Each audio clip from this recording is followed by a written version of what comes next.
shuruucdaas mar meesha la soo dhigo shuruucda ina akhrisid waajib waa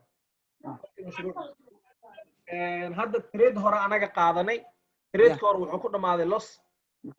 kan cusub maxaa ka qaadanay fiiri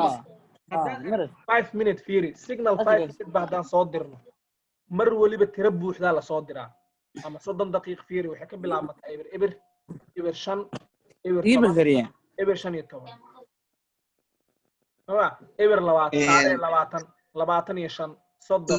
30 okay hadda wax su'aal qof qabi marka idinkaan laga rabaa ustaad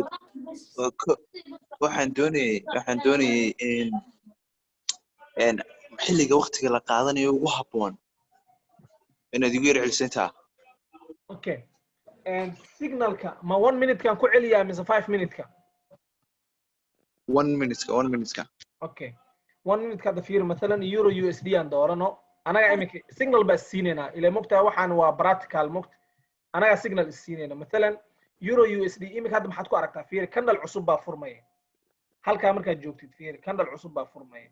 oo shay qaadatay fiir hadda candle cusub waaye 20 kan sikin hadda imika gashid 20 kaas inta ka hartay 30 ka baa ku haraysa marka qalad waaye marka trade ka fiir macnaheeda in badan buu ku soo dhaafay trade ka hadda sal u qaadatid mar waliba inaad qasaartid u badan tahay hadduu laakiin hoos kugu dhaqaaqo